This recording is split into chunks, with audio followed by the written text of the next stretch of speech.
Sa mga ghost na ito, mahirapan kayo talaga dahil multo ito eh. Mahirap hanapin ang multo, Mr. Secretary.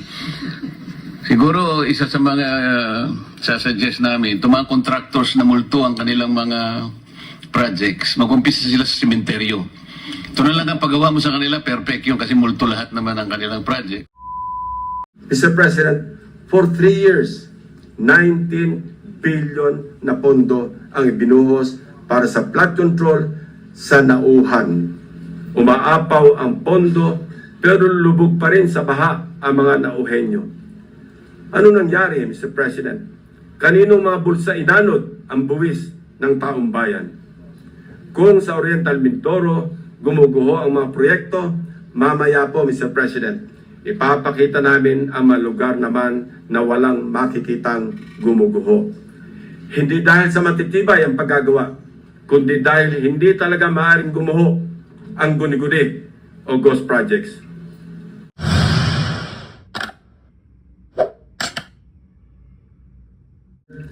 When someone gets the largest share of the pie, we naturally ask why, especially if such a price comes from the taxpayer's tab.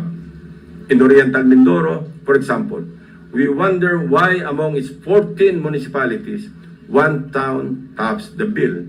Sa pagsalo ng buhos ng pondo, nauna ang Nauhan. Nauhan, Oriental Mindoro received a sweeping 55% of the province's 2025 flood control budget.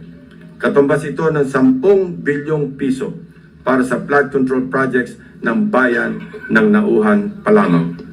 Fair enough, given the coastal topography and of the municipality, which includes its lowland plains and extensive river systems such as Mag-asawang Tubig, Nauhan, and its people badly need flood control interventions. However, the magnitude of its budget allocation in the last 3 years alone, amounting to approximately 19 billion pesos and nearly doubling each year, raises concerns regarding Nauhan's curious case. Even before the provincial governor of Oriental Mindoro blew the whistle, so to speak, on what he alleged as anomalous flood control projects, we had already dug deep in our study, literally sifting through years after years of appropriations for these projects. True to form and with due diligence, I immediately dispatched my staff to Oriental Mindoro to verify the data we gathered about Nauhan and to validate the governor's claims. Mindful of political bumps we may encounter, my directives are clear. We must see no political color and remain impartial in our findings. My staff traversed Oriental Mindoro across 10 barangays to randomly check flood control projects based on the list of awarded contracts from 2023 to 2025 that we obtained from the DPWH website. The field validation came in the aftermath of the widespread flooding in the province of Oriental Mindoro during the Habagat. Una sa aming listahan ang Barangay Mulawin. Sa 70 barangay ng Nauhan, Oriental Mindoro, ang Barangay Mulawin ay nakakuha naman ng 1.9 billion pesos. Sino kaya ang makapangyarihang funder sa Barangay Mulawin? We scoured the budget books from the National Expenditure Program, the House GAB, Senate version, and GAA, as well as the DPWH awarded contracts in Barangay Mulawin. Of the 1.9 billion pesos fund for 8 flood control projects, only 810 million pesos for 3 projects was included in the President's budget or NEP. The remaining 1.1 billion was inserted, I repeat, was inserted in the House version, Mr. President. Rightly so. Most of these congressional insertions were tagged for issuance of SARO or withheld by Malacanang, save for the curious case of 2 projects worth about 300 million pesos already awarded and ongoing construction with target completion in December 2025. Mr. President, sa buhos ng budget sa barangay na ito, inaasahan natin na may proteksyon na ang mga residente ng Mulawin mula sa baha dulot ng bagyo. Sa kasamaang palad, habagat pa lang at hindi pa man naitalang bagyo ang tumama sa probinsya. Gumuhuna ang ilang parte ng mga diking pinaggastusan ng daang milyong piso. Inagos na rin ng tubig, baha, ang bilyong pisong danyos ng nasirang flood control.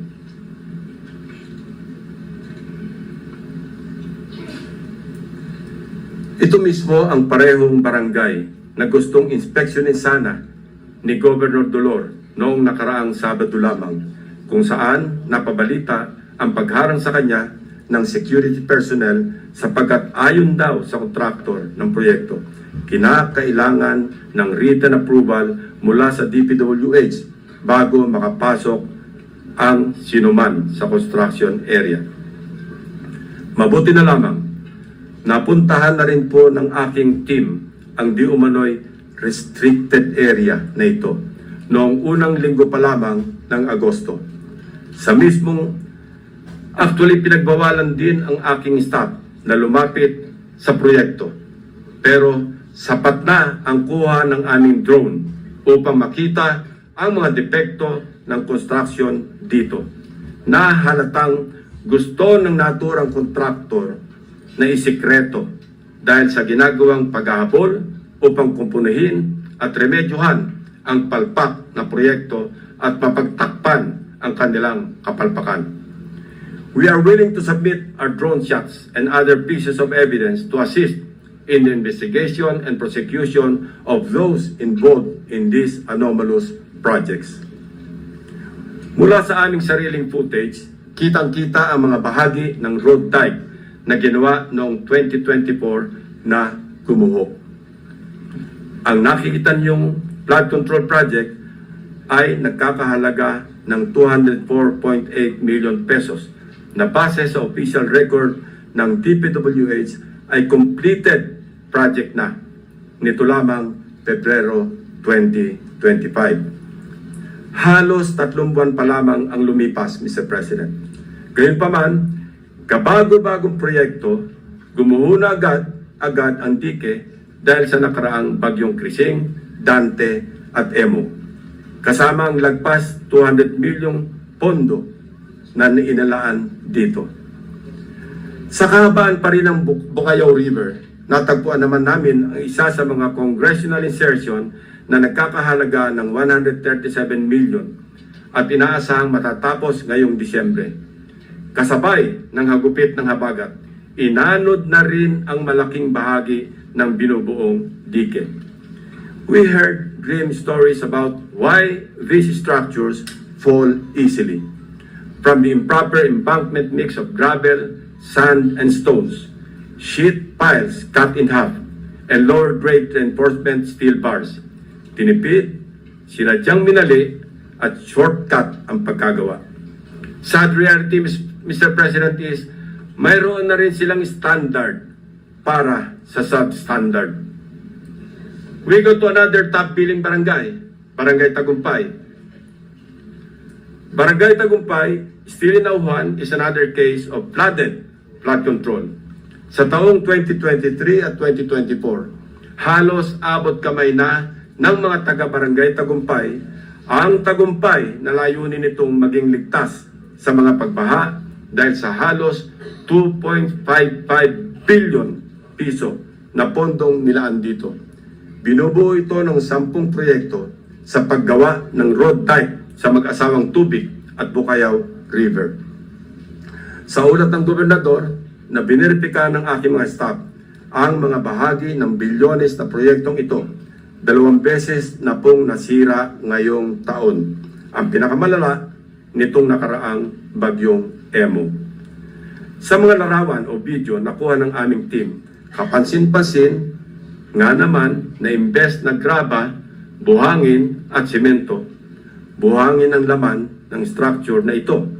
Kaya naman, ayon din sa mga residente, sa sandaling magkabutas, mabilis na pumapasok ang tubig at kinakain ang ilalim. Sa aming pag-imbestiga, hindi rin daw di umano masusunod o nasusunod ang dapat na lalim ng pagbabaon ng mga sheet piles na magiging suporta ng buong road dike. Isa pa sa nakita namin, ang Barangay Inarawan na dumanas rin ng pagguho ng bahagi ng river dike. Sa aming pagsisiyasat, isa ang barangay na ito sa pinakamaraming buhos ng proyekto noong 2023 at 2024. Tumabo po ito ng 1.764 bilyong piso para sa construction ng road dike sa kahabaan ng mag-asawang tubig. Sa lahat ng proyektong nilaan sa Barangay Inarawan, tanging ang SunWest Incorporated ang nakakopo ng mga proyekto. Ito ang kontraktor na una na nating narinig sa ulat ng Pangulo bilang pangwalo sa mga kontratistang nakakuha ng pinakamarami at pinakamalaking kontrata sa flood control. Mr. President, sinuyod din namin ang ilang pangbarangay na binuhusan ng pondo, ngunit hindi pa rin nakaligtas sa daluyong ng pagbaha dahil sa karamihan ay substandard, gumuho at hindi napanindigan ang pagiging flood control structure. Ilan sa mga ito ang mga sumusunod na ipapakita natin. Sa Barangay Pinagsabangan 2, higit 228 milyong piso ang pondong nilaan, pero ang reklamo ng mga residente, putol-putol ang pagkagawa ng river control. Malaking bahagi rin ito ang gumuho ng nagdaang habagat.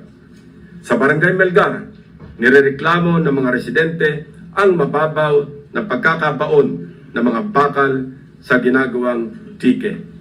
Sa taong ito, 3 coastal road shore protection ang itinatayo na ang sumatotal ay papalo sa halos 693 milyong piso.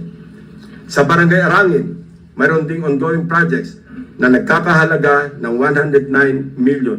Ngunit hindi pa man tapos, ay nasira na ulit dahil sa habagat. Mr. President, for 3 years, 19 billion na pondo ang ibinuhos para sa flood control sa Nauhan. Umaapaw ang pondo pero lubog pa rin sa baha ang mga Nauhenyo. Ano nangyari, Mr. President? Kaninong mga bulsa inanod ang buwis ng taong bayan? Kung sa Oriental Mindoro gumuguho ang mga proyekto, mamaya po, Mr. President, ipapakita namin ang mga lugar naman na walang makikitang gumuguho. Hindi dahil sa matitibay ang paggagawa, kundi dahil hindi talaga maaaring gumuho ang guni-guni o ghost projects. Mr. President, sa Kalapit Barangay, sa Barangay Apitong, isa sa mga proyektong matyagang hinanap ng aking team ay ang construction of road dike along Mag-asawang Tubig River, Sitio Dique, Barangay Apitong, Section, Nauhan, Oriental, Mindoro, na na-award sa Elite General Contractor and Development Corporation. Ang halaga ng kontrata, 192.99 million pesos. Ayon sa dokumentong ito, mula sa DPWH website, completed na po ito. Ngunit, nang puntahan ng aking team, wala po silang nakitang proyekto sa Sitio Dique. Ayon din po sa pahayag ng mga residente, wala pong flood control na ginawa noong nakaraang taon sa kanilang sitio. Ang alam lang nila, mayroong gagawin pa lamang ngayong 2025. Nasaan ang halos 193 million na pondo sa Sitio Dique noong 2024? Eksaktong lokasyon na aming pinuntahan sapagkat consistent ito sa coordinates na nakalathala sa DPWH at sa sumbong sa Pangulo website. Guni-guni o guni-guni? Mr. President, distinguished colleagues, tuloy-tuloy na po tayo sa usapang guni-guni sa mga proyekto sa lalawigan ng Bulacan. Nasabi ko nga kanina ay ang pinaka-notorious sa aming mga case studies na sa ulat na rin ng mga taga DPWH officials at insiders at ilang contractors ay minumulto ng humigit kumulang 30 guni-guning proyekto. Una sa aming pinuntahan ang siyudad ng Malolos, kung saan kitang-kita ang labis na pagbaha sa kabila ng una ng napaulat na buhos ng pondo sa probinsya.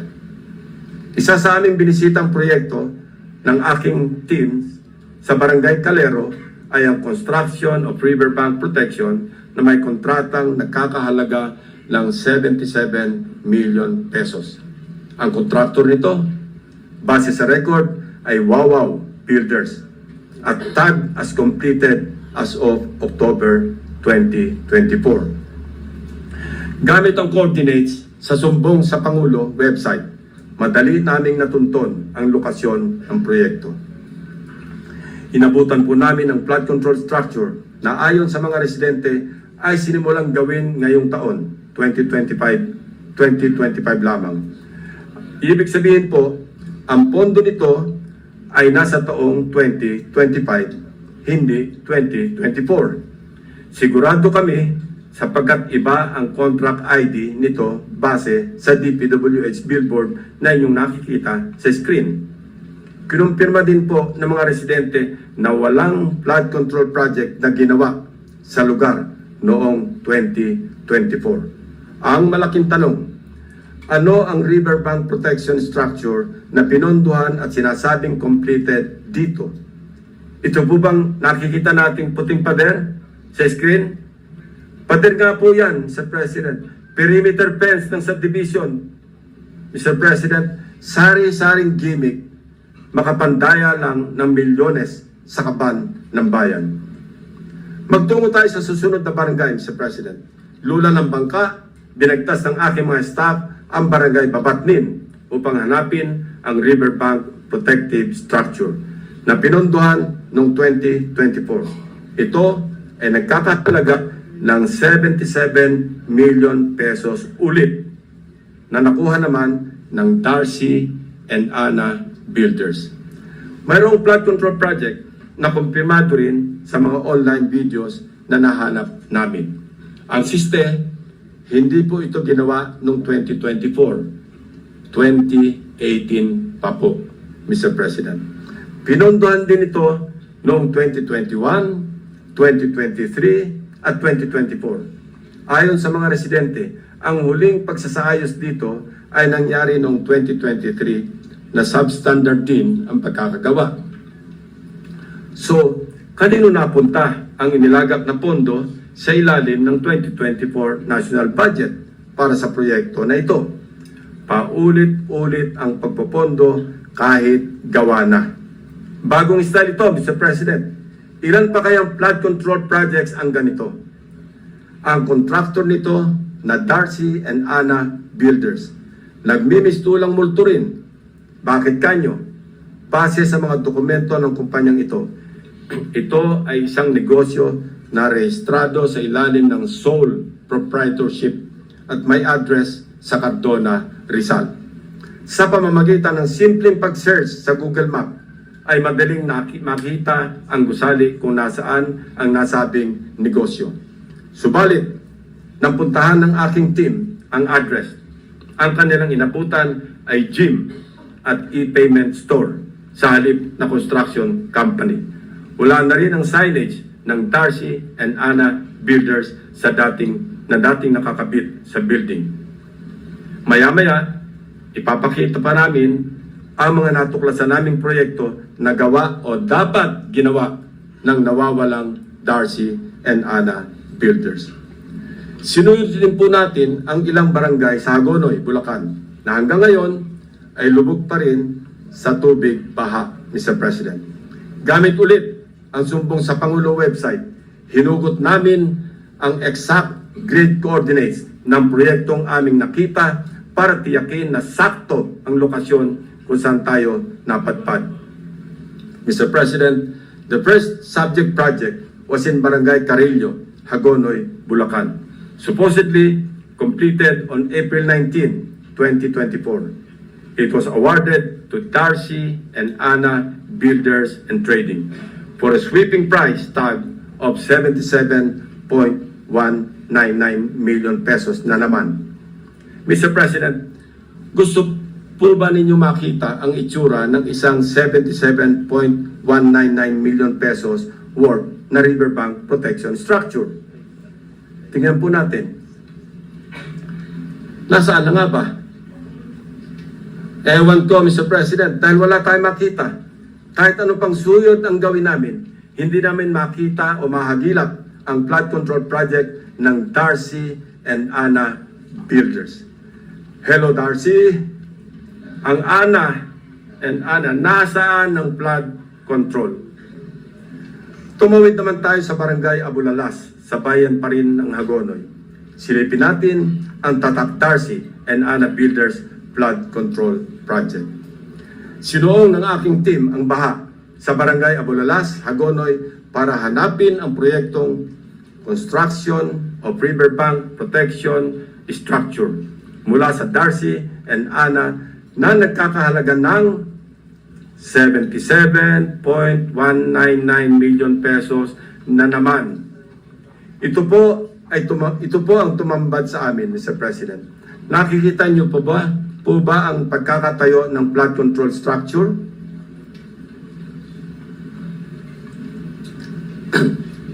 Hindi niyo po talaga makikita, my dear colleagues.